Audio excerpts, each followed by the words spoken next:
masalah tentang regresi. Kalau di hipnotis ini berarti kan kita sadar, tapi kita melihat atau kita merasakan. Pertanyaan saya satu. Yang kedua, regresi kan bisa juga menyembuhkan, ya. Ada juga beberapa penyakit yang bisa disembuhkan melalui regresi, ya. Bu deketin lagi biar orang pun dengar. Ya. Yang ketiga itu tadi regresi bisa dilakukan dengan melalui hipnoterapi, ya kan? Atau bisa juga melalui CD. Seperti saya pernah dengar Bu Natalia, CD itu ada efeknya enggak?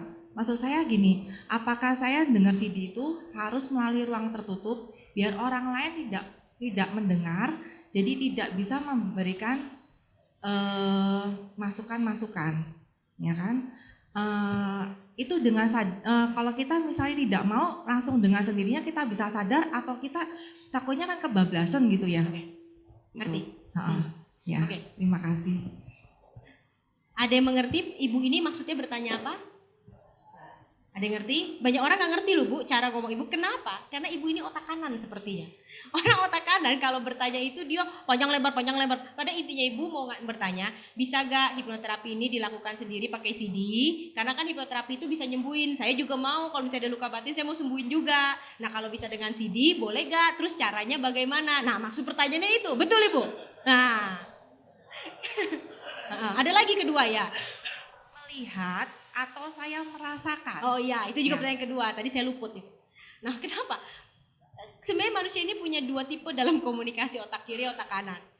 Kalau otak kanan dia ngomongnya nggak direct, nggak langsung, dia cerita ini. Nah, tapi kalau orang otak kiri, mungkin kayak ada beberapa bapak sini kan otak kiri langsung. Ini bisa ini nggak usah diceritain. Kan hipnoterapi kan bisa ini bantu ini regresi kan bisa begini-gini, dia nggak ceritain, cuma bilang kalau pakai CD bisa nggak? Nah, seperti bapak caranya gimana? Bisa sendiri atau enggak? Nggak usah ceritain latar belakangnya, itu otak kiri biasanya.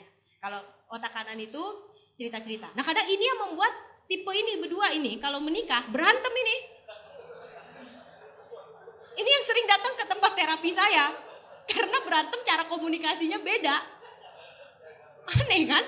Yang datang sudah mau cerai, datang ke saya. Kadang saya ngeri kok datang klien suami istri. Ibu Natali, saya udah mau cerai dengan pasangan saya. Saya datang ke terapi ini untuk memutuskan akan cerai atau enggak. Wah, deg-degan gak tuh sebagai terapisnya? Cerai atau enggak di tangan saya menurut dia. Itu cuma kadang kalau disampaikan itu, sebelum jawab itu saya terangkan dulu ya Bu ya. Itu karena cara komunikasi yang beda.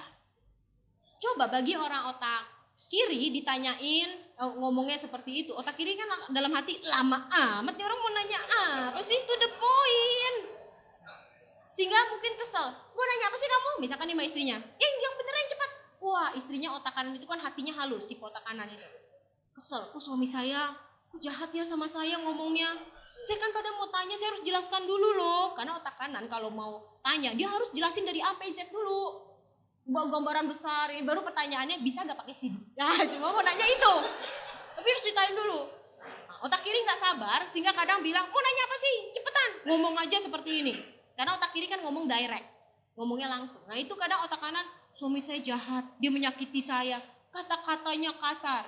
Nah sedangkan bagi si otak kiri, ini suami saya, istri saya bawelnya setengah mati. Tiap hari cerita mulu, padahal cuma mau nanya, ntar malam mau makan apa? Tapi ceritanya panjang banget. Sehingga banyak suami otak kiri gak mau pulang ke rumah. Karena apa? Pusing katanya. Jangan yang ketawa ini yang mengalami langsung ini ya. Nah mereka itu biasa seperti itu datang ke terapi. Nah setelah saya terangkan seperti ini, mereka mengerti, oh ya memang istri saya tipe otak kanan ya begitu. Kan manusia aja ada gender, cowok atau cewek. Kan kita gak bisa bikin cewek segagah cowok, atau bikin cowok sekemai cewek. Ya setelah mengetahui mereka akan lebih maklum. Ya memang seperti ini ya maklumi, maafkan, lebih sayang. Oke, langsung menjawab pertanyaan ibu. Ya, regresi itu bisa melepaskan emosi negatif. Karena kenapa? Menurut penelitian, kalau kita sakit kan kita bisa merasakan 100% tubuh kita ini rasanya sakit, gak enak. Tahu gak sebenarnya? Sakit kita ini sebenarnya hanya 30%. Yang 70% ini membuat kita sakit ini karena apa? Emosi, pikiran, rasa. Misalkan seseorang sakit, taruhlah kalau bagi ibu-ibu atau bapak-bapak kan kalau sakit pinggang kalau sudah mulai umur itu kan nggak enak sekali loh. Itu nenek saya mengalami itu. Semestinya sakitnya cuma nggak enak, tapi dengan adanya emosi, dia kan jadi, aduh udah tua nih nanti tulangnya rapuh, aduh bagaimana saya udah mau mati ini anak saya bandel banget lagi, aduh makin sakit makin, wah kesannya udah mau mati parah. Kenapa hipnoterapi ini bisa seolah-olah menyembuhkan? Karena apa? Kita melepaskan 70%-nya itu. Emosi negatifnya, pandangan pikirannya bahwa saya mau mati, tulangnya makin kropos, nanti saya nggak punya pinggang dan sebagainya, saya akan di kursi roda. Nah kita lepaskan itu. Sehingga dia kembali ke apa adanya sakit dia yang 30% itu toh. Sakitnya sakit aja. Nah itu yang membuat hipnoterapi itu menyembuhkan. Karena setiap sakit kita ini ada muatan emosinya. Nah, itu satu. Lalu dua, kalau kita melakukan regresi kehidupan lalu, ada 3 tipe seseorang masuki kehidupan lalu. Satu dengan cara menonton, seperti melihat.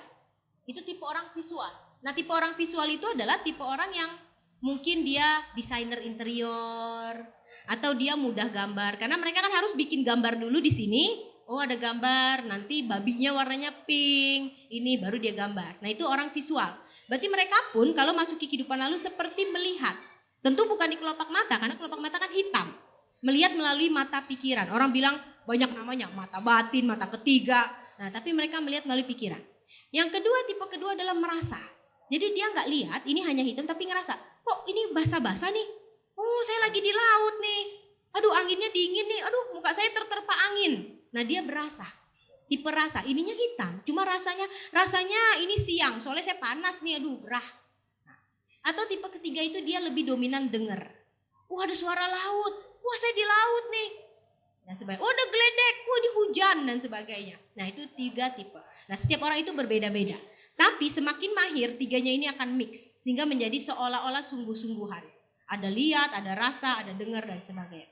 Lalu regresi kehidupan lalu bisa dilakukan di rumah melalui CD bimbingan regresi. Dan CD saya itu bisa membimbing masuki kehidupan lalu untuk latihan. Dan hanya akan memasuki kehidupan lalu yang bahagia. Jadi saya telah kunci itu hanya masuki kehidupan lalu yang bahagia. Kenapa? Karena kalau masuk kehidupan lalu yang tidak bahagia di rumah kan tidak ada terapis.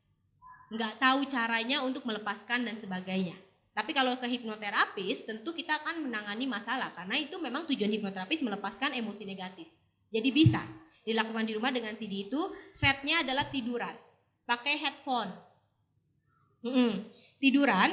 Dan juga karena itu adalah CD bimbingan hipnosis. Kita nggak tahu tingkat sugestible orang.